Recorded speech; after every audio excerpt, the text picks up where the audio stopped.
again, everyone. It's This Week in Agribusiness meteorologist Greg Solgay. We're in for Max Armstrong. Welcome to Farm Progress Dateline Drought.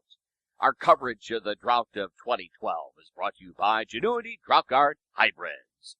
Well, some optimism, some relief in store and getting underway over the next 12 to 24 hours. A southward settling frontal boundary, a push of slightly cooler, less humid environs all the way into areas of the perhaps southern plains, coming off triple-digit readings the past several days. Boy, it has been excessive.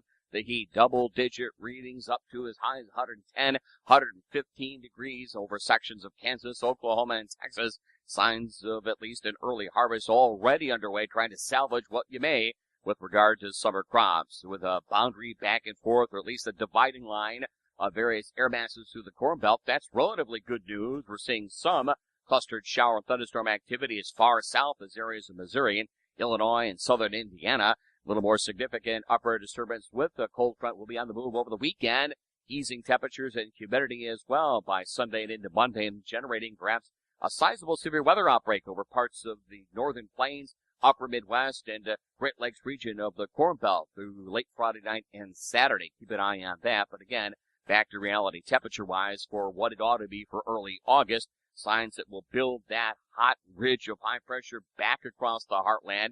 Disturbances running the periphery of it, and still that semi-permanent ring of fire set up for areas of the northern plains and upper Great Lakes region appearing down the line into early next week. And beyond that, that 4-week forecast that we'll take a look in greater detail on This Week in Agribusiness this weekend. Signs of maybe a little more significant punch of more seasonal or cooler air scheduled for Farm Progress Show in late August, and maybe some shower and thunderstorm activity as well. But at least over the next couple of weeks, this is the way the feds portray the heat, and there is a westward movement, the core of the heat out across areas of the northern and central high plains, Intermountain West, all the way back towards the Sierra and the Cascades. Temps into the above average category, but easing somewhat over areas of the upper Midwest. And by the time you venture into the southeastern states, readings kind of close to or just a smidge above seasonal expectations. So the heat will be easing down over some far eastern sections of the Corn Belt.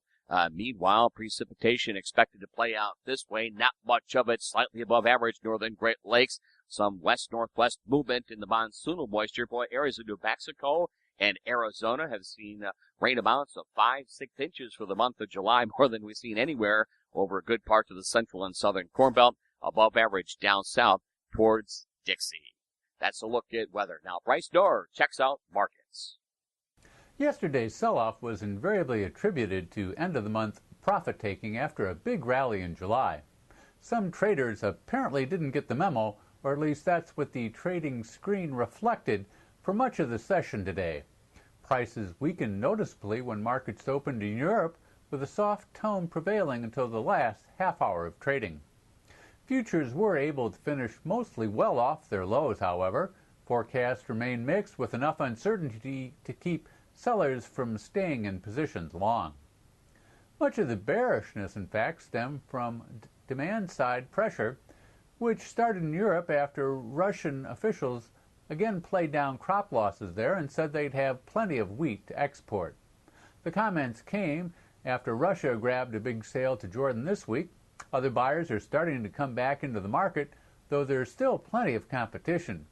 Chicago September wheat lost 8 3/4 to 8.79 1/2. Kansas City was down 8 1/2 to 8.84, and Minneapolis lost even more ground, falling 15 3/4 to 9.38.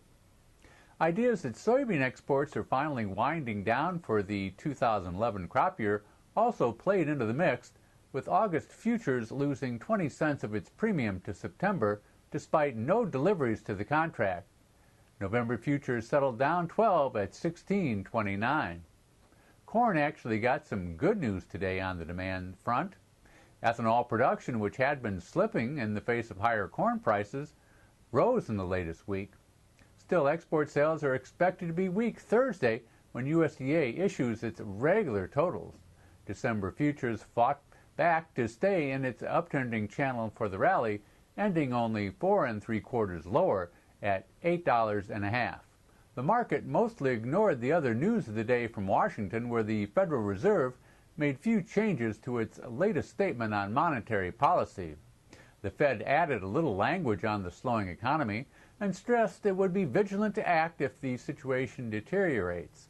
More economic events could sway the market into the end of the week, especially Friday's big jobs report for July. Keep up with the drought situation across the country by visiting www.datelinedrought.com.